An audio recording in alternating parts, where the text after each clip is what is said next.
pada Quran surat Ibrahim ayat yang ke-6.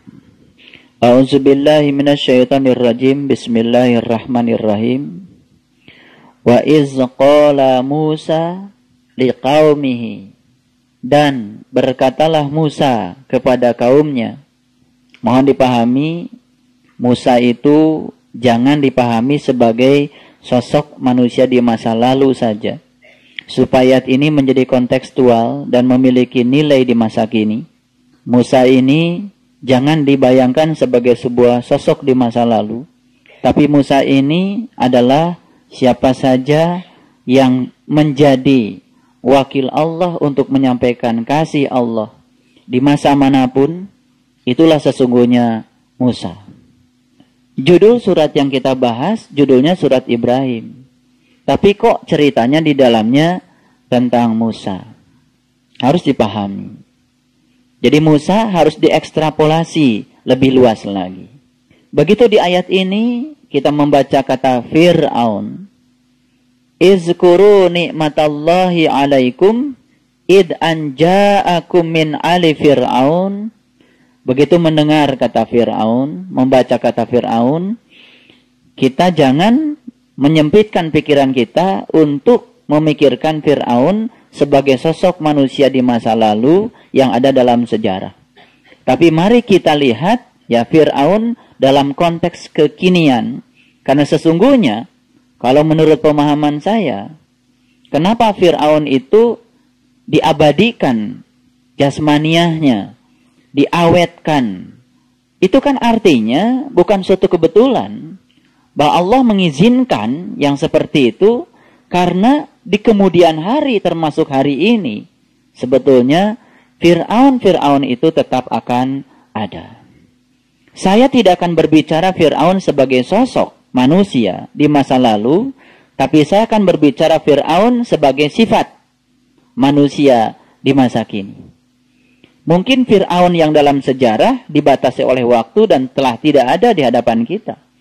Tetapi sesungguhnya bisa jadi Fir'aun itu malah bisa jadi adalah diri kita sendiri. Kalau kita melihat Quran surat Ibrahim, di sini dikatakan Fir'aun itu adalah kerjaannya suka menyembelih anak laki-laki dan membiarkan hidup-hidup anak perempuan. Itu sifat utama Fir'aun.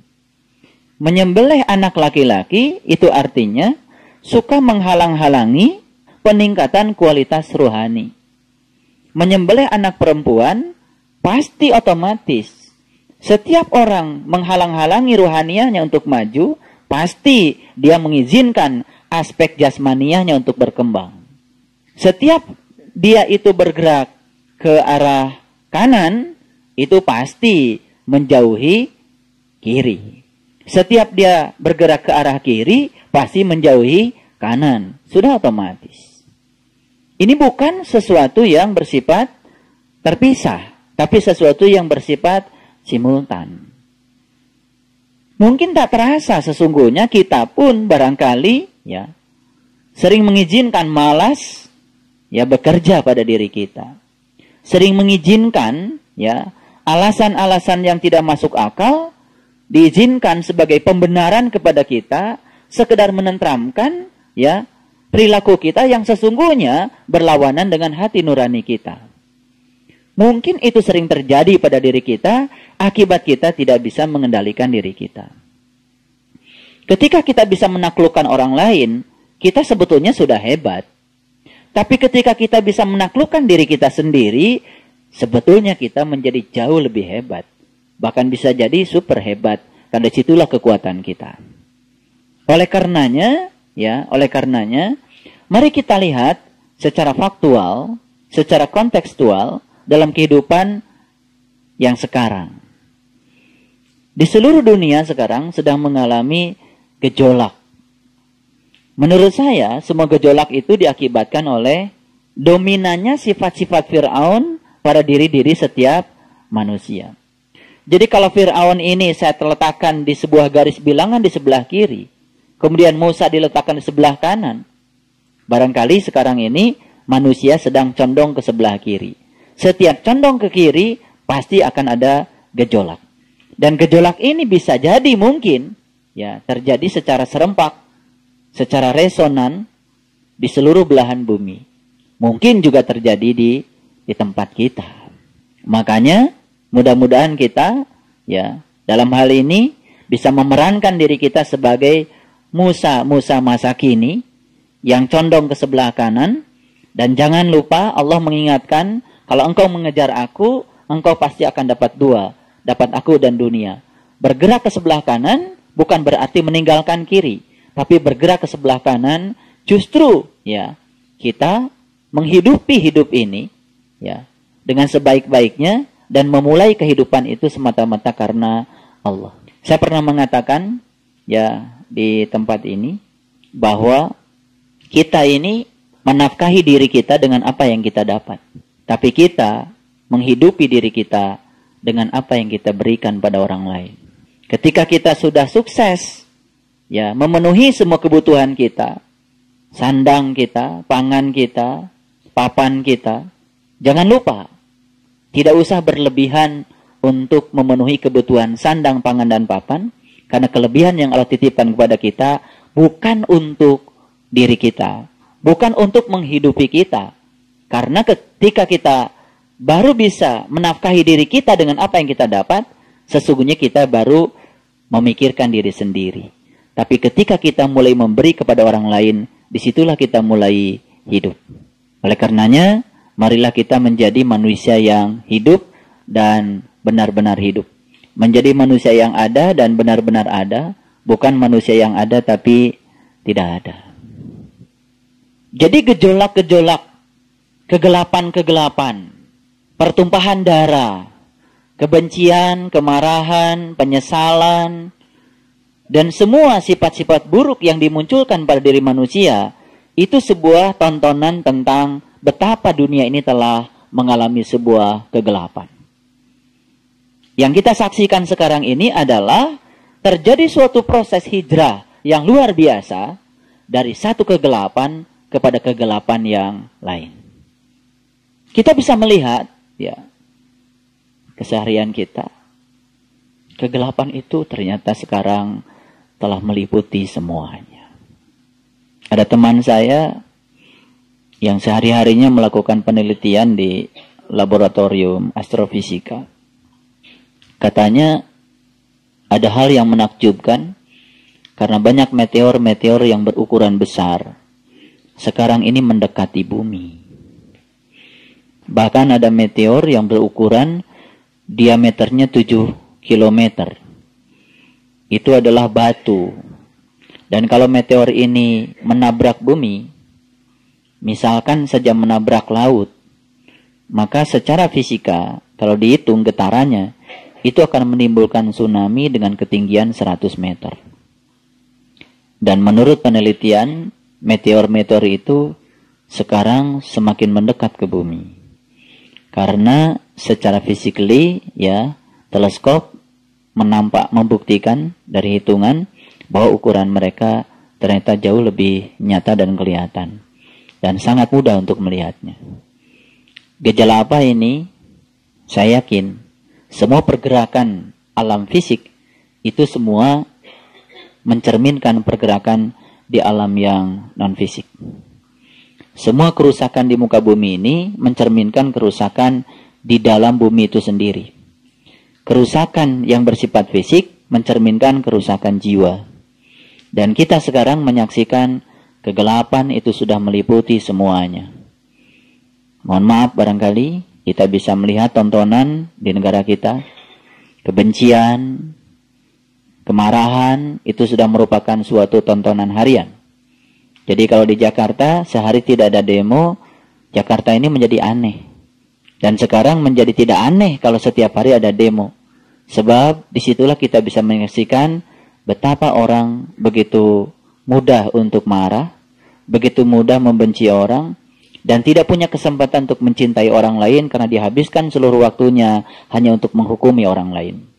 Dia merasa dirinya paling benar dan orang lain itu semuanya salah. Dan itu secara sistematik ya dipertontonkan kepada kita juga kepada anak-anak kita. Jadi sebetulnya yang harus disadari adalah yang saya tangisi adalah satu hal. Karena sesungguhnya kita tuh setiap hari mungkin saja kita hijrah. Tapi hijrah bukan dari kegelapan kepada terang. Tapi kita hijrah dari satu kegelapan kepada kegelapan yang lain. Ini mengerikan. Ya. Kenapa kita hijrahnya tidak keluar kepada terang benderang?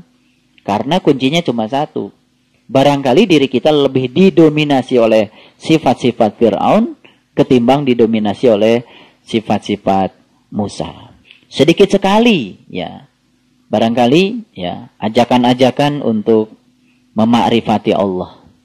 Padahal di Quran jelas, wal takum minkum ummatun yad'una ilal khair wa ya'muruna bil ma'ruf wa yanhauna 'anil munkar. Harus ada sekelompok orang, harus ada kecil atau besar, harus ada wal takum minkum ummatun yad'una ilal khair, yang mengundang, yad'u, yang mengajak ilal khair, kepada kebajikan. Apa itu kebajikan?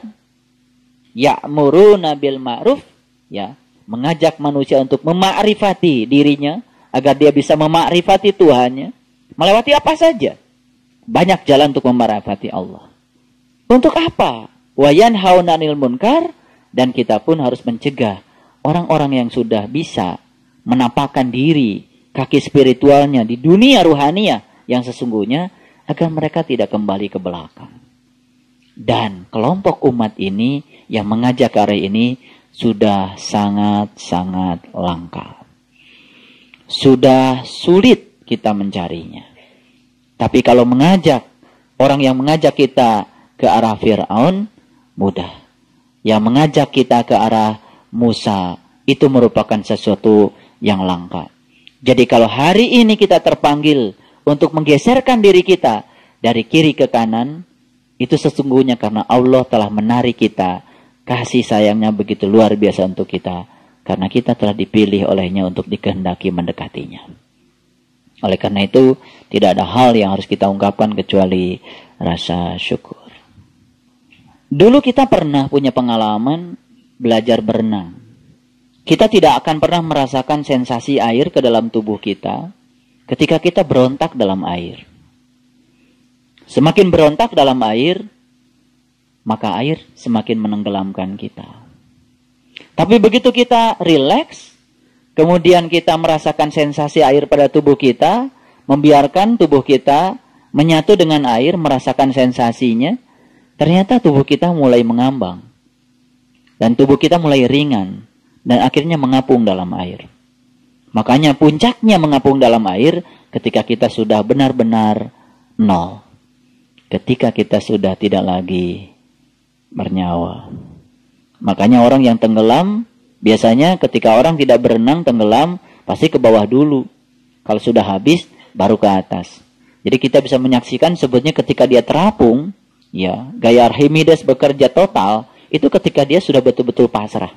Itulah sesungguhnya kehidupan. Kalau menurut saya, gambaran tentang pengalaman berenang itulah gambaran tentang kita dalam kehidupan.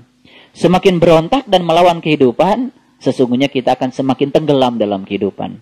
Tapi semakin kita rileks, ikhlas, menerima kehidupan apa adanya, dan merasakan sensasi kehidupan apapun di luar kita, dan kita tetap damai dan rileks, maka kita akan merasakan kita terapung dalam kehidupan ini. Semuanya menjadi sangat ringan dan ringan. Betul? Jadi marilah kita berenang dengan rileks saja. Ya, tidak usah berontak. Karena ketika berontak, sebenarnya kita sedang berpindah dari satu kegelapan kepada kegelapan yang lain. Biasanya kalau kita berontak, apa yang terjadi? Kita marah. Ketika tidak yang menolong, kita teriak. Atau mungkin kita juga meneriaki orang. Sebetulnya kita sedang menggelapkan diri kita sendiri. Saya ingin berikan sebuah fakta yang luar biasa dalam Al-Quran.